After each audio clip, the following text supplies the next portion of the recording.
Okay, this video, I wanted to bring on the lovely Mel, who is one of my KOMPAK athletes, to talk about something which is quite common in the industry. We've already done a podcast about this, so I'll leave the link below. But I wanted to get Mel to talk on about breast augmentation in relation to competing. So I just will get Mel to start off by talking about the reasons why she decided that she wanted a breast augmentation. Hi. So for me, I never had any boobs, even in both bodies, my off-season and my competitive season. So I was thinking about it for like 10 years, and it wasn't really to help me do better in my shows. It was just more to feel more feminine in my body. I was never really that self-conscious about it. It was just one of those things where if I can do it, why not? I'd been thinking about it for years. And yeah, I didn't really think about it for when I'm lean and competing. It was more when I'm in my off season.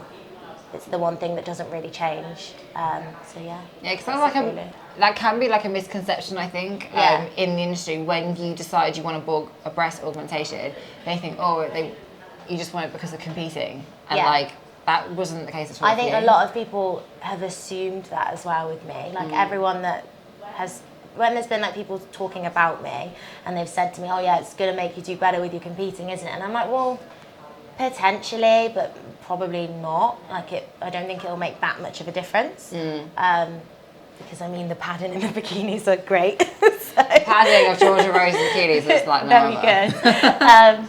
So yeah, I didn't think, like, at the end of the day, I've still got to build more muscle up top, so getting some boobs isn't really going to make it look like I've got more muscle. Yeah, and a lot of the pros as well, like, haven't had a breast augmentation at all.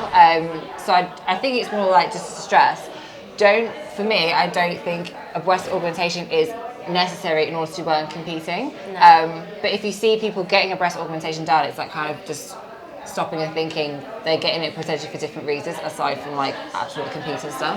Yeah. So what sort of things did your surgeon kind of take into consideration, and what does a competitor have to take into consideration if they want to get a breast augmentation done? Because it's slightly different, isn't it? Yeah. So when I spoke to my surgeon, I told him that I fluctuate quite a lot in terms of weight.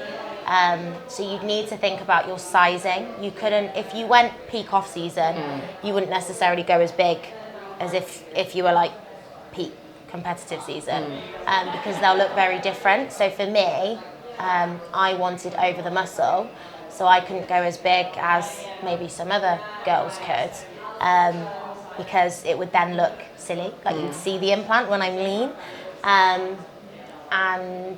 yeah, it's more sizing to consider where you put the implant. So if you go under the muscle, there's more chance of it kind of like moving when you train. It then makes you weaker because they have to cut your chest muscles. So you're going to be weaker in that area. So if that's somewhere that you're kind of lacking in anyway, not just your chest, but I suppose just your delts anyway. From a health point of view as well, like you still want to have a strong exactly. chest, because then it affects into like your delts and your triceps and everything like that as well. And like recovery for under the muscle is a lot longer than over the muscle. How long was your recovery? So I started training properly 8 weeks after. I was doing like legs 3 to 4 weeks after, but really, really light. But it's only been 8-9 weeks where I can actually go into like the full swing of things. So that's another thing you really need to think about in terms of when you're going to compete, whether you should get your surgery done at that time or a different time when it suits you better.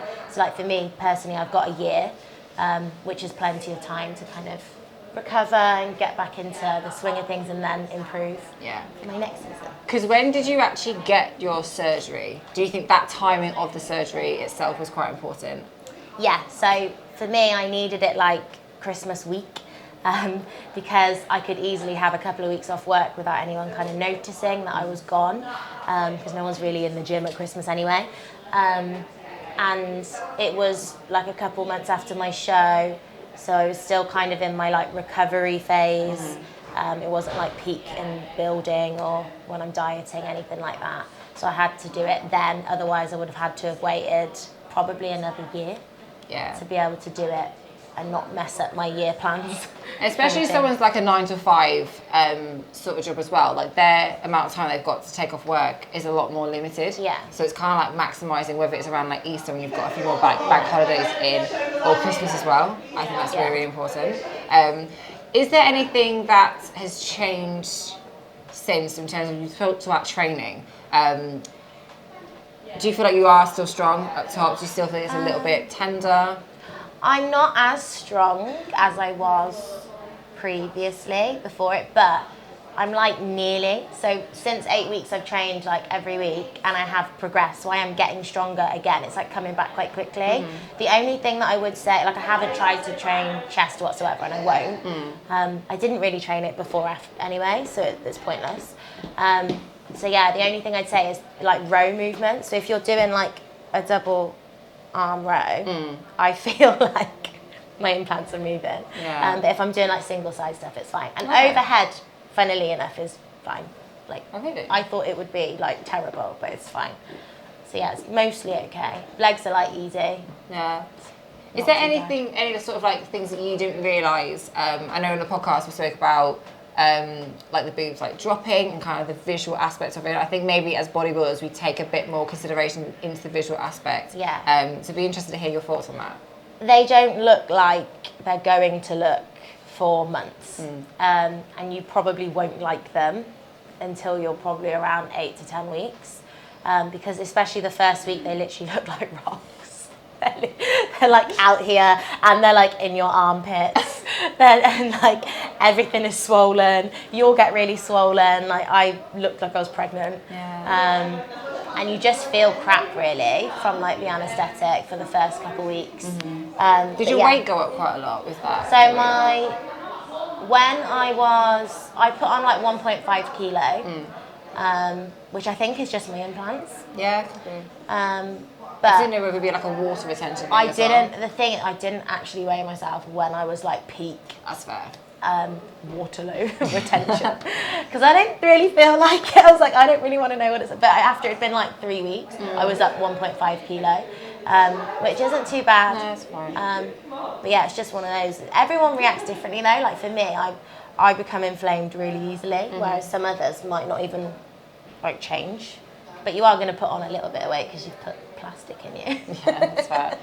So yeah, round up, last words, encouragement, like recommendations for people if they are considering doing it. What would you kind of say to them? Make sure it's something you really, really, really want to do. Not just for competing either. No, I wouldn't just do it for competing, because nobody is going to compete forever. You need to remember that you've got to be in that body after competing's over. And for me, I'm quite happy to have the boobs when I'm not competing anymore. And do your research. Make sure you go with like a surgeon that you want, like you've looked into enough, and see more than one surgeon, because they'll say different things. And make sure you've got enough time off work, because you might be fine after a week, but you might still be really rough. So you might need like 2-3 weeks. So yeah, it's just not a quick thing, and it hurts. It does hurt. But it's like a few days of pain and then it's all right. But everyone again is different with like pain threshold. Yeah, just rest and recovery is so important with it. Yeah. Like any surgery, it's like they say 8 weeks. I always like put a little bit of a buffer on just in case. Yeah, definitely. Amazing. So we'll wrap it up there, but we're going to leave the podcast link, which will go into massive, massive detail. You're always welcome to message Mel as well. She'll be happy to help. But thank you for this, babes. Thanks. I will see you in the next video. Bye.